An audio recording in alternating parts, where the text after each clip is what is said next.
عن جابر بن عبد الله رضي الله تعالى عنه قال قال رسول الله صلى الله عليه وسلم إن الشيطان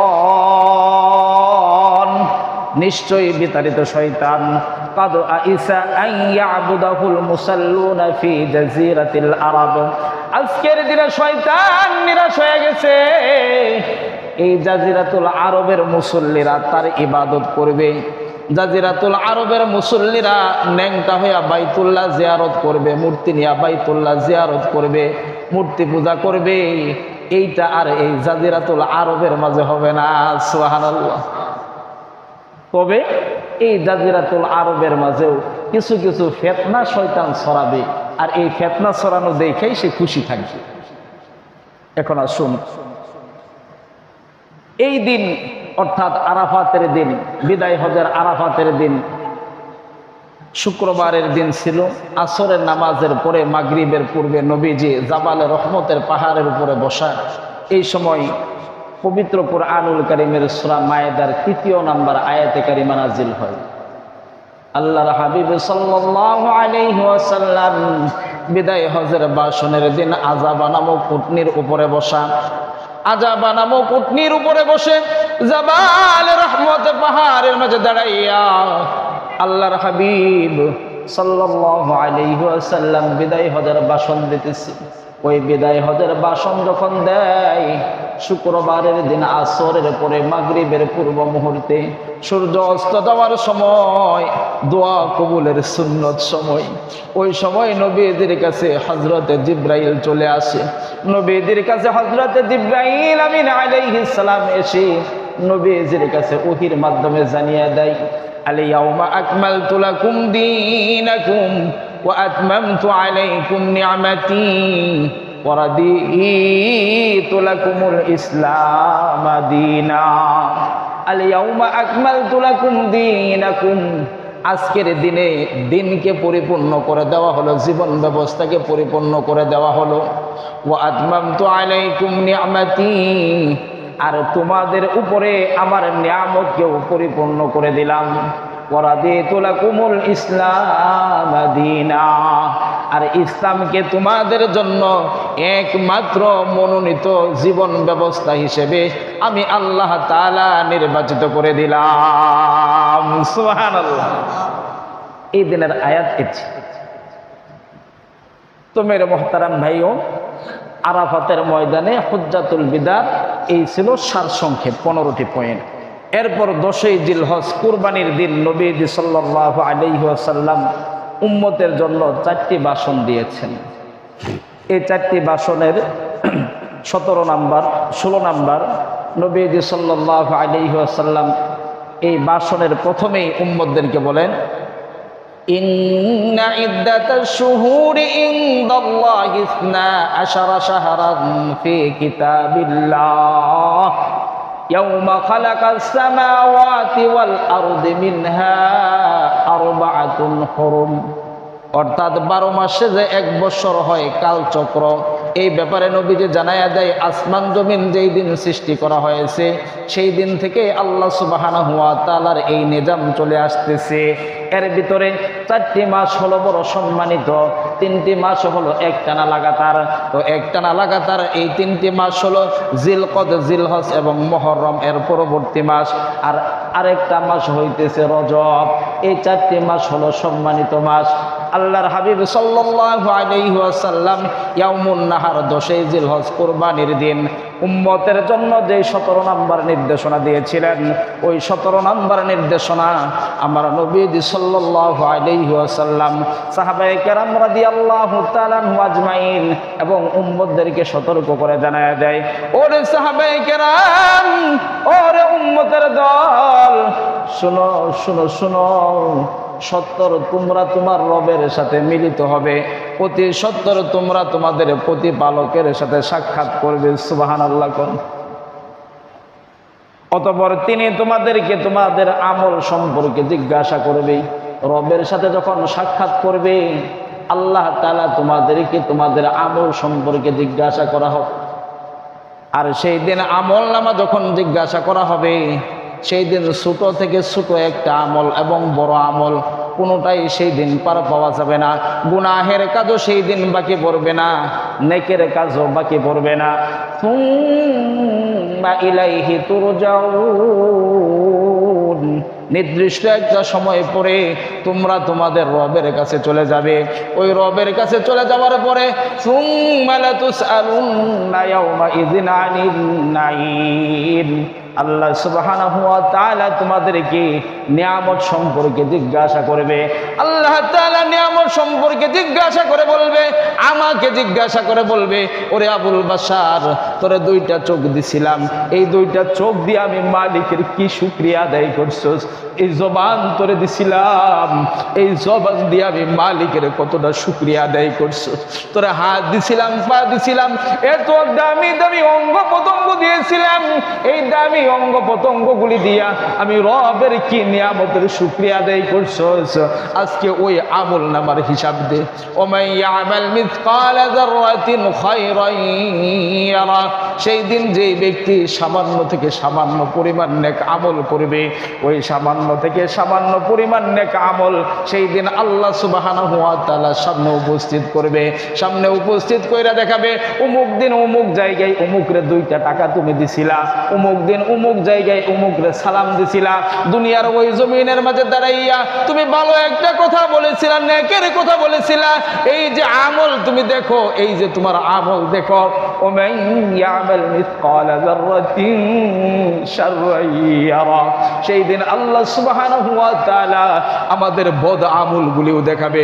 দুনিয়ার কোন জমিনের মাঝে দাঁড়াইয়া জিনা করছি, দুনিয়ার কোন জমিনের মাঝে দাঁড়াইয়া মদ্যপান করছি, দুনিয়ার কোন জমিনের মাঝে দাঁড়াইয়া অন্যের হক মাইরা খাইছি, দুনিয়ার কোন জমিনে দাঁড়াইয়া অন্যের উপরে জুলুম করছি, সেই দিন সব কিছু আল্লাহ তাআলা আমাদের সামনে উপস্থাপন করবে।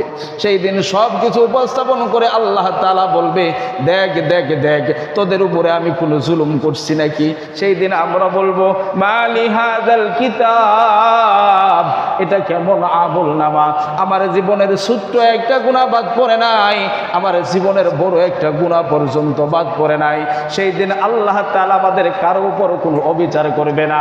ও মেরে মুহতারাম ভাইও, হায়াতের জিন্দেগিতে যাবতীয় যাই কিছুই করি না কেন, সব কিছু কিন্তু 2 জন সম্মানিত ফেরেশতা কিরামান কাতিবিন ইয়ালামুনা মা তাফআলুন, 2 জন সম্মানিত লেখক আছে। ওই 2 জন সম্মানিত লেখক তোমরা যাবতীয় যা কিছু করো, তোমাদের এই সব আমলগুলি তারা পর্যবেক্ষণ করতেছে, অবজারভেশন করতেছে, তারা লিপিবদ্ধ করতেছে।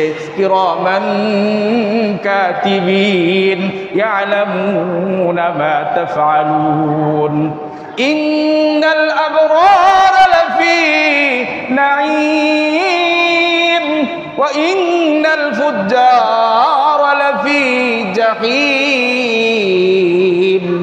ইন্নাল আবরারা লাফি নাঈম, যে সমস্ত ব্যক্তিরা নেকের কাজ করবে, পুণ্যবানের কাজ করবে, ভালো আমল করবে, মাওলা পাকের পক্ষ থেকে জানায় দেওয়া হয়, ওরে আমার বান্দা বান্দির দল শুনো, ইন্নাল আবরারা লাফি নাঈম, নিশ্চয় যারা পুণ্যবান তাদের জন্য আমি আল্লাহ সুবহানাহু ওয়া তাআলা জান্নাতুন নাঈম, সুন্দর উদ্যান সাজায়া রাখছি। আর তাদেরকে স্বাগতম জানানোর জন্য আমি আল্লাহ তাআলা একদল হুর পরিদের সাজায়া রাখছি। সুবহানাল্লাহ। ওয়া ইন্নাল ফুজ্জারা লাফি জাহিম, আর যারা বদ আমল করবে, খারাপ আমল করবে, তাদেরকেও জাহান্নামে দিব।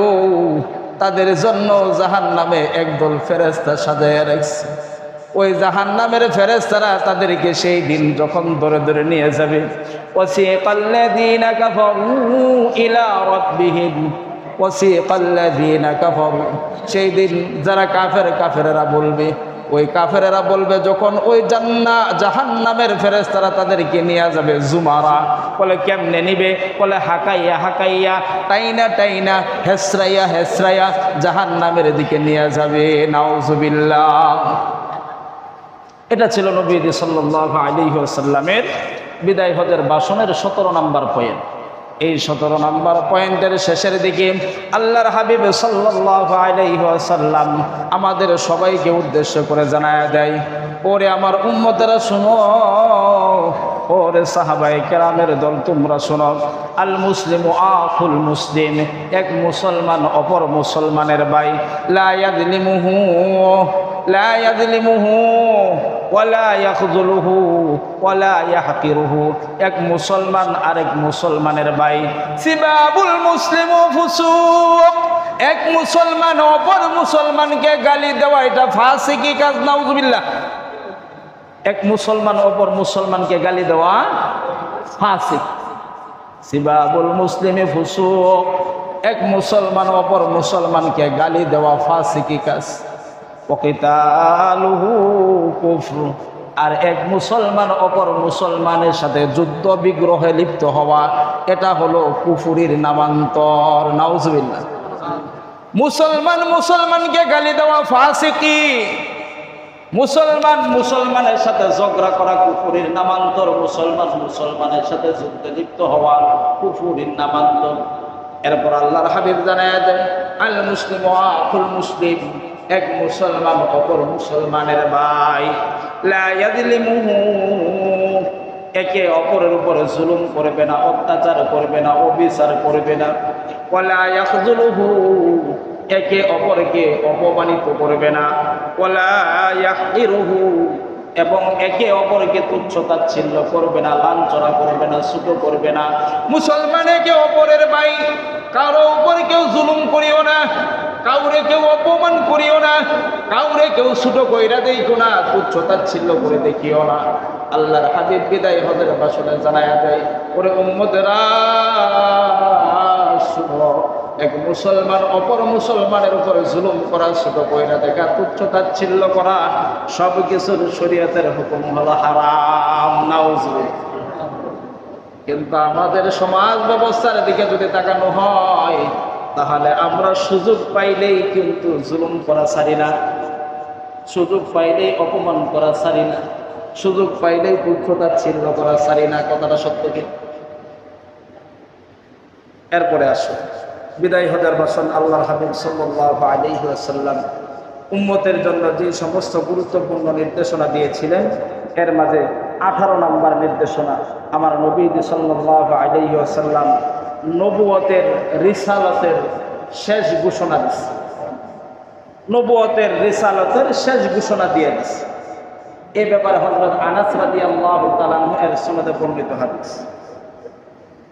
আনা আনাস ইবনে মালিক রাদিয়াল্লাহু তাআলা আনহু قال قال النبي الصادق المصدوق صلى الله عليه وسلم, হযরত আনাস ইবনে মালিক রাদিয়াল্লাহু তাআলা আনহু হাদিস বর্ণনা করেছেন, সরকার তো আলম সৈয়দুল মুরসালিন, খাতামুল আম্বিয়া, ফখর রাসূল, হাদিয়ে কুল, ইমামুল মুরসালিন, জনাব মুহাম্মদুর রাসূলুল্লাহ, সকলে আওয়াজ করে একবার করেন সাল্লাল্লাহু আলাইহি ওয়াসাল্লাম।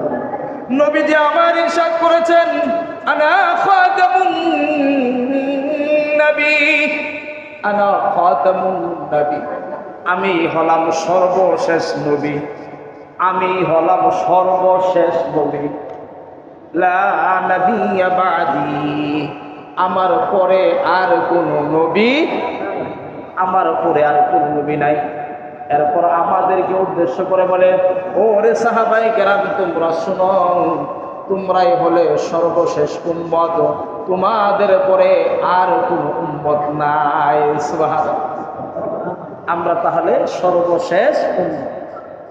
কিন্তু নবী সাল্লাল্লাহু আলাইহি ওয়াসাল্লাম এই বিদায় হজের ভাষণে নবুয়ত এবং রিসালাতের সর্বশেষ ঘোষণা দেওয়ার পরেও এখনো পর্যন্ত কিন্তু অনেকেই এমন রয়েছে যারা নিজেরে নবী দাবি করে, মিথ্যা নবী দাবি করে। নবীজির ইন্তেকালের পরেও অনেকে কিন্তু মিথ্যা নবী দাবি করছে।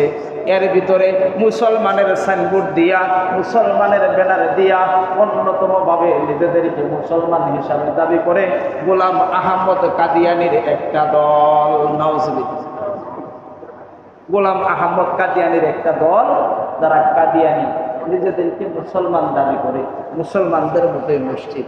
আর এরপরে আসুন নবীজি সাল্লাল্লাহু আলাইহি ওয়াসাল্লাম বিদায় হজের ভাষণের মাঝে উম্মতের জন্য যে সমস্ত গুরুত্বপূর্ণ নির্দেশনা দিয়েছেন, এর ভিতরে 19 নাম্বার নির্দেশনা নবীজি সাল্লাল্লাহু আলাইহি ওয়াসাল্লাম গুরুত্বপূর্ণ কয়েকটি আমলের কথা বলেছেন। এই আমলের কথা বলার পর নবীজি বলছে, এই আমলগুলো যদি তোমরা করো তাহলে আল্লাহ তাআলার জান্নাতে নির্বিঘ্নে তোমরা প্রবেশ করতে পারবে। জোরে সোরে বলেন সুবহানাল্লাহ।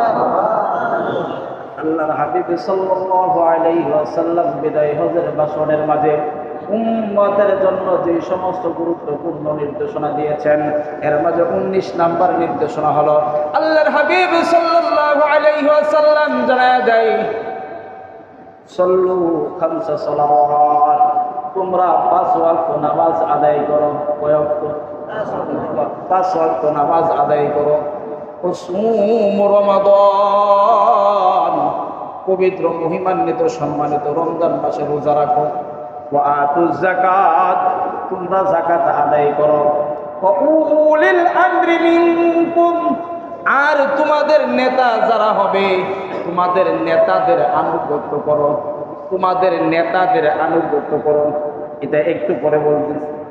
এরপর আল্লাহর হাবিব সাল্লাল্লাহু আলাইহি ওয়াসাল্লাম জানায়া দেয়, উদখুলুল জান্নাতা বিসালাম, এই আমলগুলি যদি তোমরা করতে পারো তাহলে নিরাপত্তার সাথে আল্লাহ সুবহানাহু ওয়া তাআলার জান্নাতের মেহমান হয়ে যাবে। সুবহানাল্লাহ।